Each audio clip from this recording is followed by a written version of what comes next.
De repente, tudo muda sem aviso prévio. Ou alguém muito querido se vai e o jovem feliz se transforma em um jovem triste sem ter mais prazer em viver. Antes que tempos difíceis cheguem e buscar o Senhor se torne difícil também. E o tempo que hoje te parece não ser o mais apropriado para buscar o Senhor, pode ser a última oportunidade que você vai ter. Nem todo tempo difícil tem uma solução humana para contornar. Para aqueles que acham que existe vida após a morte, da mesma forma como o homem está destinado a morrer uma só vez e depois disso enfrentar o juízo, você não vai poder dizer que se enganou ou que te enganaram. Acabou. Daí segue-se o juízo.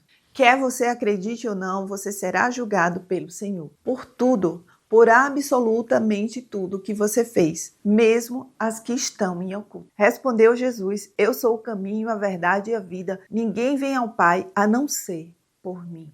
Lembre-se do seu Criador nos dias da sua juventude, antes que venham os dias difíceis e antes que se aproximem os anos em que você dirá: não tenho satisfação neles. Às vezes, inconscientemente, o jovem se sente como se fosse imortal, ou como se nunca fosse adoecer, ou como se a velhice nunca fosse chegar. Porém, a realidade é bem diferente. Para muitos, juventude e Deus não combinam. Aí está o grande engano. É o temor do Senhor que pode livrar o jovem das armadilhas da juventude. É o temor do Senhor que pode livrar o jovem de desperdiçar o ápice do seu vigor com coisas que podem destruí-lo prematuramente. Além disso, tempos difíceis em maior ou menor grau chega para todos e o que é pior, para muitos chega ao ponto de tirar a vontade de viver. Antes que se escureçam o sol e a luz, a lua e as estrelas, as nuvens voltem depois da chuva, quando os guardas da casa tremerem e os homens fortes caminharem encurvados e pararem os moedores por serem poucos e aqueles que olham pelas janelas enxergarem embaçados.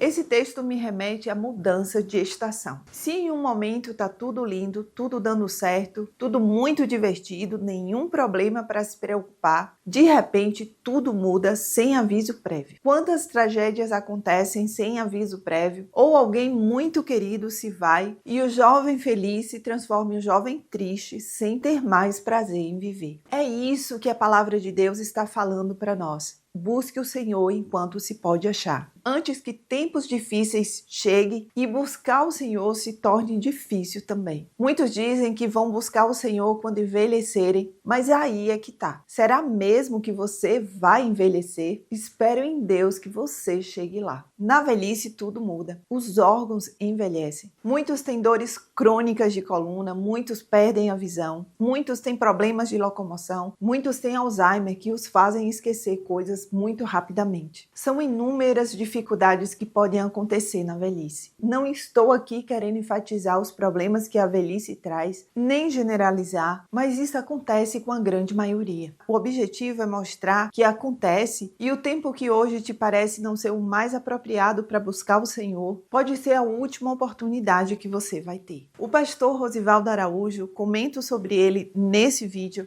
perdeu quase que a visão total e teve que parar de ler a Bíblia. Mas mesmo assim, ele não parou de fazer o que ele mais sabia, que era pregar. Por um único motivo. Ele tinha memorizado muitos versículos ao longo dos anos. Com certeza ele recebia inspiração do Espírito Santo, muito provavelmente ele só foi usado porque ele fez a parte dele, memorizando a Bíblia enquanto ele enxergava. Ele buscou o Senhor antes dos tempos difíceis. Quando as portas da rua forem fechadas e diminuir o som da moagem, quando o barulho das aves o fizer despertar, mas o som de todas as canções lhe parecer fraco, quando você tiver medo de altura e dos perigos das ruas, quando florir a amendoeira, o gafanhoto for um peso e o desejo já não se despertar, então o homem se vai para o seu lar eterno e os pranteadores já vagueiam pelas ruas. O início desse texto pode nos levar em várias direções, mas o que me vem à mente agora é o impedimento em se locomover. Quantas pessoas chegam nesse estágio de vida? Pessoas presas em penitenciárias, pessoas enfermas, pessoas com debilidade física grave. E você pode dizer: ah, jesuíta, existe culto na internet. E se tiver problema de audição? Boa parte dos idosos tem perda parcial, quando não total. Apesar de hoje existir a linguagem de sinais, geralmente quem conhece conhece essa linguagem, ou nasceu com um problema, ou adquiriu ainda muito jovem. Ou seja, para quem não conhece a linguagem de sinais, fica difícil acompanhar. Existe também aparelho auditivo, só que nem todos conseguem se adaptar e acabam não usando. Nem todo tempo difícil tem uma solução humana para contornar. Olha só esse texto, como é uma poesia. Sim, lembre-se dele antes que se rompa o cordão de prata ou que se quebre a taça de ouro, antes que o cântaro se despedace junto à fonte, a roda se quebre junto ao poço, o pó volte à terra de onde veio e o espírito volte a Deus que o deu. Além desse texto profundo e lindo, aqui resumidamente vejo uma única coisa: o fim da vida humana na Terra, a morte, para ser mais precisa. Para aqueles que acham que existe vida após a morte, sinto muito em te dizer, não existe não. E você pode perguntar: ah, jesuíta, mas como você sabe disso? Porque a palavra de Deus, o verbo que se fez carne, a Bíblia, as escrituras sagradas, diz isso. Da mesma forma como o homem está destinado a morrer uma só vez e depois disso enfrentar o juízo, assim também Cristo foi oferecido em sacrifício uma única vez para tirar os pecados de muitos e aparecer segunda vez, não para tirar o pecado, mas para trazer salvação aos que o aguardam. Se você vai dizer que não acredita na Bíblia, ok. Se você tiver certo, você vai ter a oportunidade de viver mais uma vez. Mas e se você tiver errado? Acabou. Não vai ter mais outra chance. Você não vai poder dizer que se enganou ou que te enganaram. Acabou. Daí segue-se o juízo. Se eu fosse você, eu não pagaria para ver. Tudo sem sentido, diz o mestre. Nada faz sentido, nada faz sentido. Além de ser sábio, o mestre também ensinou conhecimento ao povo. Ele escutou, examinou e colecionou muitos provérbios. Procurou também encontrar as palavras certas e o que ele escreveu era reto e verdadeiro. As palavras do sábio são como aguilhões, a coleção dos seus ditos como pregos bem fixados provenientes do único pastor. As palavras escritas no livro de Eclesiastes, livro do texto de hoje, nos alerta para buscar o Senhor enquanto podemos achar. Cuidado, meu filho, nada acrescente a eles. Não há limite para a produção de livros e estudar demais deixa exausto o corpo. Agora que já se ouviu tudo, aqui está a conclusão. Tema a Deus e guarde os seus mandamentos, pois isso é o essencial para o homem. Pois Deus trará a julgamento tudo o que foi feito, inclusive tudo o que está escondido.